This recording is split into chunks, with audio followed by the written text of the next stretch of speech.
Starbucks made a mistake that turned out to be very costly in Korea, to the point that they are closing thousands of stores and hundreds of Koreans are gathering to call for a boycott of Starbucks, and they are also destroying several of the company's cups. The news is not only real but also very serious, and you will understand why Koreans are furious with Starbucks. Stay tuned.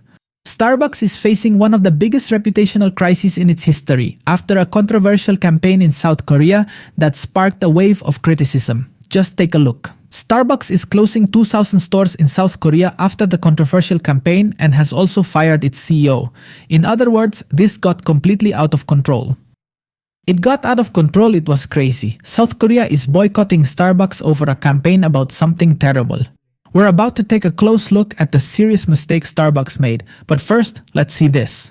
Starbucks is closing all of its more than 2,000 stores to give a history lesson after national outrage caused by the Tank Day promotion.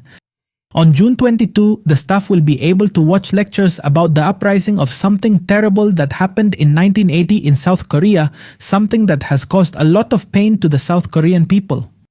A marketing campaign so bad that it cost $1.4 million. Let's see, guys, the people, the South Koreans, don't watch this. Really angry. I mean, people in South Korea are very angry, very outraged. The South Koreans are saying Starbucks out. You already saw how South Koreans react to these kinds of things.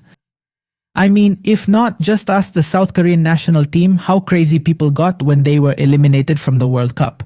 People completely lost their minds. Now imagine how they feel about Starbucks, because this issue is even more serious.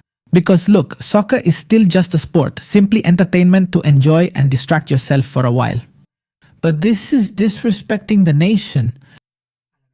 To the homeland, to the South Koreans, to the people who tragically lost their lives in 1980. And look at this. I mean, the people here... No, this is crazy. Just look at them breaking the cups and everything. What's happening in South Korea is unbelievable. Here they tell us more. This Starbucks campaign ruined its reputation in South Korea. Starbucks launched a campaign to promote some thermal mugs. They called it Tank Day. Okay, Tank Day. Quite a name. And pay attention to the date when they launched that campaign. The problem is that it came out on May 18th, the exact anniversary of the day the army used tanks to repress civilians in this city. And no. Exactly. Just imagine.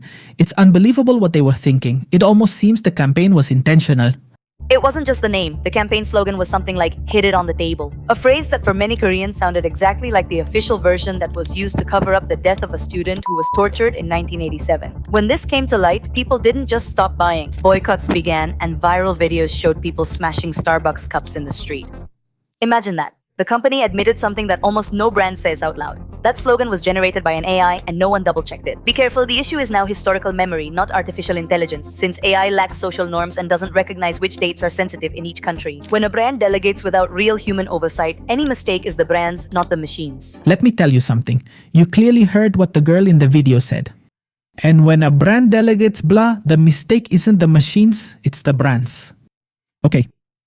That way of structuring sentences is very typical of ChatGPT. To the point that I suspect the script for this video we're reacting to was made with ChatGPT. What an irony, right? Look, I can't confirm it 100%, but I have a lot of suspicions. Now, one thing, that doesn't mean the information is wrong. In fact, it's correct. But I find it very curious because we're talking about a mistake made by artificial intelligence. And the girl in the video probably used artificial intelligence in her video, right? Due to intense pressure, they fired the local CEO and the Starbucks Korea owner publicly apologized. And on June 22, for the first time since the chain opened in the country in 1999, it will close all its stores at the same time to give mandatory history and social sensitivity classes to its staff. Was the mistake made by the AI or by trusting it blindly? I think it was obviously blindly trusting an artificial intelligence. And honestly, I wouldn't be surprised if they actually used an AI. Honestly, I wouldn't be surprised if that version is true. Because think about it. So May 18th, even using the phrase that was used at that time to cover up everything that happened. How curious, right? No, that's too much of a coincidence. It seems pretty strange to me. To the point that honestly, I wouldn't be surprised if that campaign was planned by AI.